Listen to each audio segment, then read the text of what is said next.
From CTV News headquarters in Agincourt, you're watching Toronto's breaking news, CP24. Well, hello and welcome back to CP24's The Great Debate, which is being aired on CP24 and across all of our digital streaming sites. Let's remind you of the rules of the game here. They are simple. We've chosen a random topic for our guests to debate. Now, in segment 1, each guest is going to argue their side of the topic. Then, in segment 2, each guest will refute the other's opinions, and when both debaters are finished, our in-studio panel will then make their decision on who won and gets to move on to the next round. So, let's take a look at our guests as they arrive this morning, and this may be fun and games. So Jason Agnew is suited up in his Pac-Man mode today, ready to debate the merits of a video game. Will it be game over, though? How about Deb? In knocking off the returning champion, Deb bowled over their judges in the opening round, but today she turned to Nathan Downer, maybe for a little bit of tips on what could be her game-winning formula. Then Ruby Carr's back, arriving in our newsroom earlier for a quick pre-game chat with yours truly. From Pumpkins to Taylor Swift, we covered the gamut. Could this radio veteran reach the finals? And then there's Shauna Thomas, the baking debater, dazzled or was it bribed our panel with cookies in the first round? And wait a second, what's going on there? We may need to investigate her persuasive techniques. We'll see if her debates stand up there. Okay, our in-studio panel, there they are. They are watching all the action carefully. They can probably smell some sort of fresh baked goods under there as well. Farah, Natalia, Charlie, they are getting ready to listen very clearly to the next little while as the debaters get ready to go. So these are the brackets right now. You can see what's happened. Sam East and Jason Agnew. Jason Agnew through to the semifinals after a fierce debate earlier this week. And then in the second round, we had Deb Hutton versus, again, the returning champion, Gr8 Singh. So it is Deb, it is Jason. Let's meet the debaters in the first semifinal this after today here. Deb Hutton, host of News Talk 1010, and Jason Agnew, host of Sunday Morning Trivia on News Talk 1010. Here we go. Let's get round one underway. This is your topic. Computer science students at Laurentian University are required to immerse themselves in board game culture to boost their video game design skills. Board games are a natural predecessor to video games. Though both are still popular, board games are going through a bit of a renaissance period right now. From a design perspective, board games have always influenced the video games, but now the video games are also influencing board games. It's kind of a yin and yang. So which is better, video games or board games? Vexing one. Jason, you are debating that video games, appropriately enough in the Pac-Man outfit, are better. So Jason, state your case. You got it, Nick. Well, listen, I heard this topic and I had to go back to my youth. And I don't want to make this a generation thing. I more so thought of it as an only child. You see, the saddest thing that would happen to me is at Christmas or at birthdays when I got a board game and it said 2 or more players. And if I was of a previous generation, the only thing I'd be able to do is sing Karen Carpenter because solitaire would be the only game in town. But since I had video games, that allowed me to have that enjoyment on my very own and get interactive. And video games have, of course, grown since then. Now they're being used to improve motor skills, hand-eye coordination. They're even being used in industry. Let's face it, if you're going to fly a plane, you're going to have to go into a simulator first, and that is indeed a video game. And let's talk about being on a plane, shall we? Good luck to Deb if she's going to be bringing a clue board onto a video game, because it ain't going to happen. It's not going to fit on that little tray, and you're probably going to have problems with the lead pipe getting through security. So when it comes right down to it, oh, and the missing pieces. You're going to have missing pieces. Why are there so many pieces in board games? Your dog can eat them, then you got to go search for them. And let's face it, what are we going to do if the thimble is not in the Monopoly game, Deb? You need the thimble to pass go and collect $200. Okay, Jason, a very passionate and emotional stating of his case that video games are better. But Deb, here's your opportunity to state your case that board games are better than video games. You've got 2 minutes. Well, Jason, if I didn't have such a hard heart, I'd care about you playing alone. But here's the case. Multi-generational games. That's what board games are for. Let me tell you, we tried during COVID to play Among Us. With grandma, with the kids, with the in-laws, the whole bit, it doesn't work. Yes, there is a generational component to video games, and that's why board games are so great. You play with grandma, you have those memories, it's social, it is in the moment. You're not stuck out in some reality that doesn't exist, you're in the moment. It is so important, Jason. The social skills that you get from actually playing, from talking, from sitting around the table. And by the way, you can buy little small games to go on the plane. You can still have that fun. And it is, most importantly, a time to talk. And I will say, When you're playing that video game, you got 2 thumbs going, you're focused, the whole bit.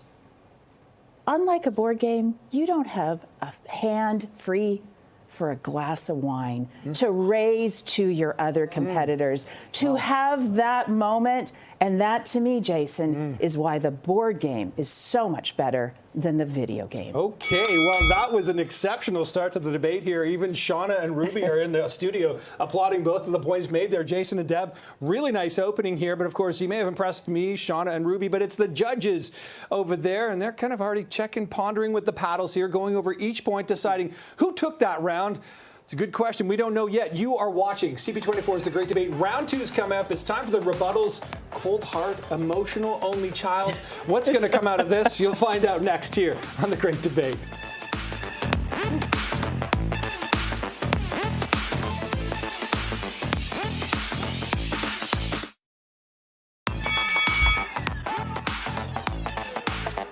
Hey, welcome back. I'm Nick Dixon. This is CP24's Great Debate, which of course is being aired right here on CP24 and across all of our digital streaming sites. So in round 2, and after that round 1, I can't wait for round 2, each of the debaters is going to refute each other's opinions. And at the end of the 5 minutes, our judges are then going to vote for the winner. So let's begin round 2. This is the rebuttals. A reminder, the topic here is which is a better form of entertainment, video games or board games. Jason, a.k.a. Pac-Man, is arguing for video games, not surprisingly here. And Deb is arguing for board games. You both have a 5-minute free-for-all. Jason, pardon me, Deb, you get to bring them both because Jason started.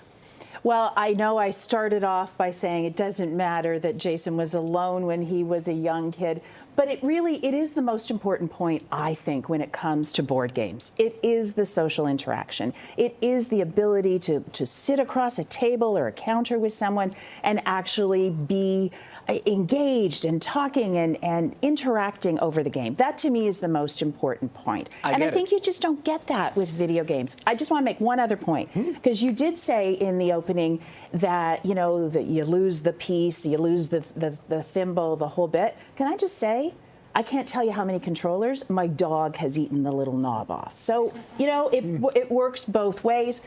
Last point on this one, Jason. I don't have to update all the time. I don't have to make sure the Wi-Fi is working. I don't have to get the latest programs, all of which cost money. You buy the board game once, you are good to go for years. You are stuck in the past, Deb. That's what because you aren't able to update. We at least have the option with video games, and along with that, you can not only play with the people in the room, but you can play with people around the world. Now, I know you are focused Stranger danger. People in the room. Stranger danger coming from a parent that drinks while playing games with their kids. I don't know about that, Mom. Hey, one glass leads to the next wine. That might have been how you had the kids to start. I don't know what you do in your spare time, Deb, but nonetheless, when it comes down to it, all the board games that you have definitely have versions that are video game versions of that board game, and the reverse cannot be said. You can't take every video game and make it a board game, but you can take every board game and make it a video game. Thank goodness, because some of them are violent. I mean, how many really violent step back from it, Michael Moore. Oh my goodness. Listen, they're so violent. If video game violence was a problem, then my generation would all want to be plumbers and have an obsession with mushrooms. And microdosing has never hurt anyone. Just ask Nick here. Give it up, Nick. No? Right on. There he goes. He knows. Brought the moderator into the debate. Here's the deal, Deb. When it comes down to it, I know you have worked in the public a lot. Now you're in the private sector, and you've done a great job here today. You have been the chairwoman of the board, but the fact of the matter is, I'm spelling that board B-O-R-E-D, because when it comes down to it, that's not only how I feel about your argument, but that's the only time that I'm going to be playing one of your games. Oh, Jason, I'm going to have you over this weekend, because it is fun, it's exciting, it's engaging, and you cannot underestimate the value of that free-flowing social time with people you know, not free-flowing. strangers. There's a real theme to what you're doing with your family, Deb. It's free-flowing. Hey, that's great. You never know. There could be another little Hutton running around after this. Who knows? One board game after another. Next thing you know, the keys are going into a bowl. Who knows? That's quite the board game for you. That doesn't happen in the world of video games, and maybe it does. Who knows? But maybe also, you can link up with people outside your family. That might also be advised. Jason, the notion that you can play multi-generational board games. is, to me, amazing. I love it. Grandma's not playing a lot of your video games. I see it as a great time to teach Grandma. One of the most important things for me is that we have way too many screens in our lives. At work, like, it's everything we do is on screens. 1 minute. When it comes to your entertainment, when it comes to your fun, when it comes to, letting loose a little bit, Jason, why not go with something different? Who needs another screen in your life? I'd love another screen because that screen can be taken anywhere with me. You said that your games can be taken on planes. Those little games, I mean, I've got glasses, I've got bad eyes. As we get older, the bad eyes happen. You're not playing those games. You are bringing out. Do you have Boggle? Do I have Boggle? Oh, it's a great game. Boggle, Deb? All right. I'm sorry, we are in another generation. We're gonna leave it at the Boggle because that was a mind-boggling debate. Some really great points back and forth there. Jason even bringing me in there, and truth be told, I've actually never microdosed. Okay. But it was the first time for everything. However, here we go. Very spirited debate here. So now it's over to the judges who are pondering with their paddles there. This is going to be a tricky decision, I think. So judges, Farah, Charlie, Natalia, as you consider this today, who is the greater debater in this first semi-final? We've got one for Deb. We've got one for Jason. Farah, Jason taking it as the winner there. Jason, congratulations. Thank you, Deb. Thank you, Nick. Jason, all right, we'll talk later after that conversation. Yeah, exactly. Yeah. We'll have to have a little conversation. So Jason now moves on to the final round, but up next, we got to have the other semifinal. This is CP24's The Great Debate, and yes, two more contestants, an exciting new issue to battle over as the debate rages on. Second semifinal after this. Nice.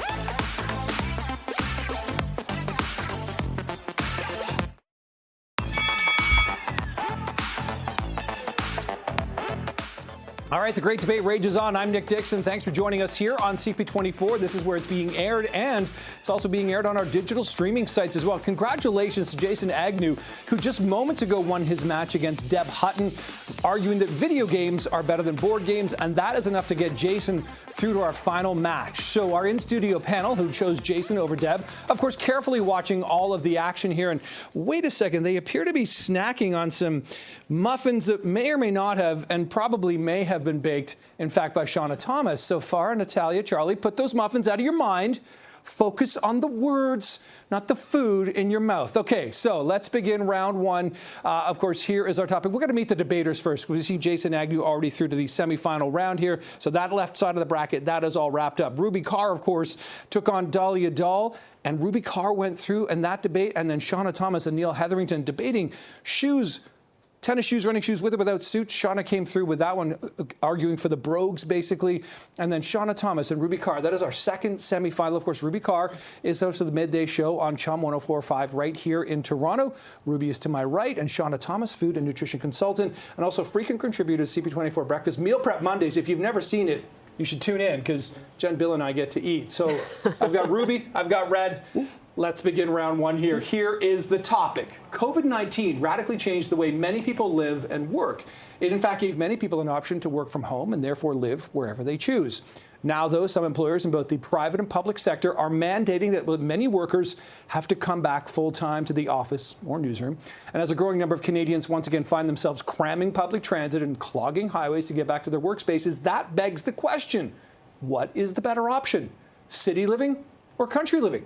So, Ruby, you're arguing for city living here. So I'm arguing for country living. You're arguing for country. Pardon me. Arguing for country living then. So I was testing you. Yes, and I passed. You passed the first flying test. colors. So country living, Ruby, you've got 2 minutes. Well, first, I just want to say, Shauna bribing the judges, that's very city of you. So, ladies and gentlemen of the jury, I will once again start with a personal story. So when I was a child, my family moved us outside of Halifax to the valley. So in this case, the country. And do you know what I found living in the country? Friendship, camaraderie, farm to table. Let's take a look at housing prices, shall we? A 3-bedroom, 1-bathroom near High Park in Toronto, $1.1 million, and that's with the market down. A 3-bedroom, 1-bathroom, similar size, way more land in South Bruce, Ontario, $400,000. And if you're willing to go slightly smaller, $275,000, which you could because you have so much land. You have space to put things. You could have a garage. Do you want to know where I keep my bike? In the front hall of my condo. So do you like bike grease on your pants? I hope you do. Welcome to my home. Now, Let's talk air quality. Generally worse in cities. We know this due to pollutants, industry. So that causes health problems. That causes breathing issues. Shauna, I didn't realize you were pro breathing issues. Wow. Do you remember the show Cheers? 20 seconds. Sometimes you want to go where everybody knows your name. Living in the country is like living in one big Cheers, and I personally will drink to that. Okay, all right. Drinking comes up yet again on the semifinals of the Great Debate here. I feel a theme coming on here, and all I've got is sparkling water. But Shauna, you're now going to make the pitch for city living. For city living. We've heard Ruby state her case. You now have 2 minutes uninterrupted. Go away, Shauna. Go ahead, Shauna. Okay, Nick, Ruby, esteemed, hopefully hungry judges. I want you to know that I grew up here in Toronto, but I also have a story because in my 20s, I was ripped from the city to go to the country for 8 years of my life. So I can speak from experience when I say that city life simply offers more opportunities, more convenience, and more excitement. In the city, everything's at your fingertips, and I'm not just talking about food delivered to your door. I'm talking about healthcare. I'm talking about diverse schools and educational institutions, cultural events, festivals, and endless dining options. And yes, the country offers peace and quiet and larger houses. But in the city, we have a vibrant energy, we have community, and we have public transit that's going to get you where you need to go. From the practical everyday convenience of things like grocery delivery, also to the rich fabric and diverse experiences for individuals and families. City life provides a dynamic lifestyle that keeps you connected, engaged, and thriving. And so while I appreciate the calm of rural living, I believe the city offers the best blend of opportunity and accessibility. And that, Ruby, is the kind of environment where dreams grow. Okay, Wow. some very fascinating points, very passionate defense of a city here from a city girl who was ripped from the city, as she said, for 8 years. Okay, so very fascinating opening points, opening round here. And Farah, Charlie, and Natalia really considering that. The panel, of course, going over each of those points there, deciding who took that round. Not going to indicate with their paddles necessarily, but they're thinking about it. So we'll be back to them momentarily, and we will be right back here on CP24's The Great Debate, because the rebuttals, definitely my favorite part of the show coming up, a 5-minute free-for-all. That's all I had here on CP24's The Great Debate.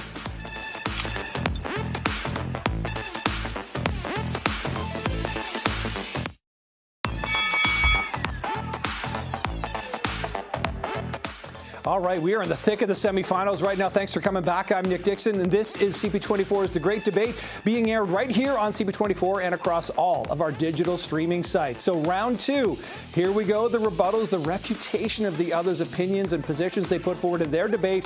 At the end of this 5-minute free-for-all, our judges are going to be voting for a winner. So let's begin round two, the rebuttal. A reminder here, the topic is city living versus country living. There's a 5 minutes, free for all. You get to sort of interrupt if you need to. So Shauna, you get to kick things off. You've made a passionate defense of city living. Now you get to rebut Ruby's points. Okay, Ruby, you talk about the smog in the city and how it's healthier and there's fresher air out in the country. But really, I think that smog is like a really special incense that only us city dwellers get to breathe in.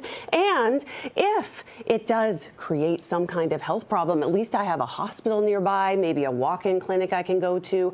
I don't need to go to my local, I don't know, farm animal veterinary clinic if that is where, the closest health care is. I once got tonsil medication from a next door neighbor. You're not doing that in the city because you don't know your neighbors. I feel like that's not safe.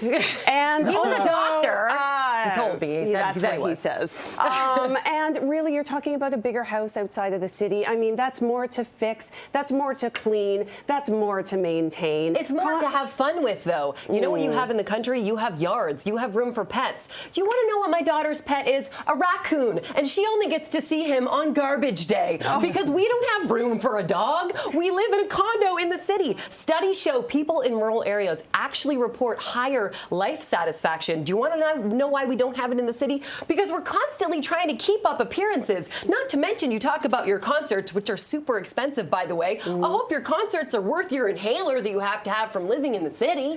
Wow. Well, let me tell you that the thing about living in a smaller place and maybe having a little bit less, which I think is actually okay, is the fact that there's so much to do in the city. You're barely home anyway. So why would you need to have this big, huge space to live in when you're out all the time? Yes, at concerts, supporting your sports teams. What sports teams do you have out in the country? I can watch them at home, and I'm watching my local sports teams because I support local. Things that I've done in the country: rode a horse, frolicked in a field, participated in local theater. Things I've done in the city: had my purse stolen, sat in traffic for many hours. My friend's daughter stepped on a sticky trap yesterday with a live rat on it. Do you want to know where that's not happening? In the country, because the rats are roaming free and they're like helping people make their dresses and stuff. That's what's happening in the country.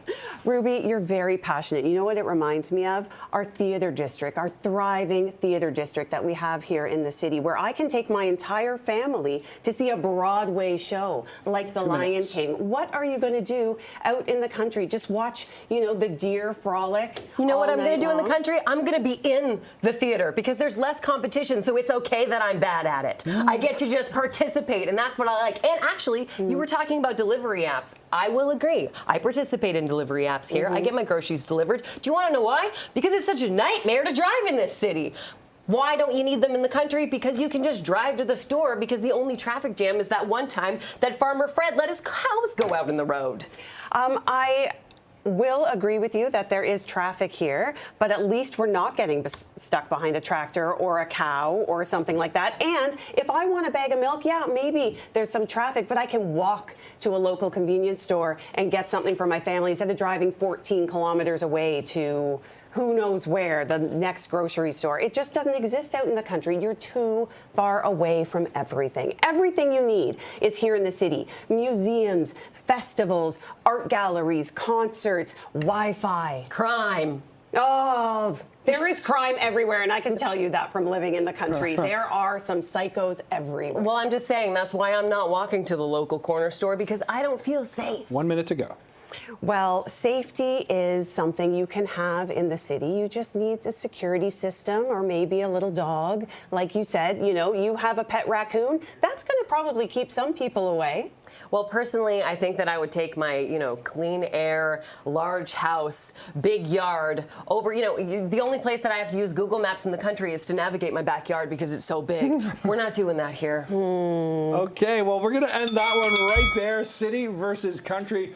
I'm not sure where I want to live anymore. I thought I knew before the debate begins. Now I'm not really clear. So Ruby and Shauna, great matchup there. Great semifinal. These have been some really action-packed and really intense semifinals indeed. But of course, it's not up to me. It's up to the judges. They're out there making the decision, munching on some of Shauna's treats. Yeah. But the judges, Noted. the panel, who is the greater debater of this round? One for Ruby, one for Shauna. 2 for Ruby. Wow. The muffins didn't cut it this time. Okay, so Ruby, congratulations. Thank you You're the very greater much. debater I this could not round, bake going my on way to the finals. I still want a muffin, though. Hey, Shauna, that was great. Congratulations. Great for you to have you here as well. So, Ruby's the greater debater. Moving on to the finals with, of course, Jason Agnew. Ooh, that is coming up next. And what is Jason going to be wearing? We're going to find that out as well in the finals, of course, tomorrow night. Thanks for joining us here on CP24's The Great Debate. We've got the final coming up tomorrow. Make sure you check it out.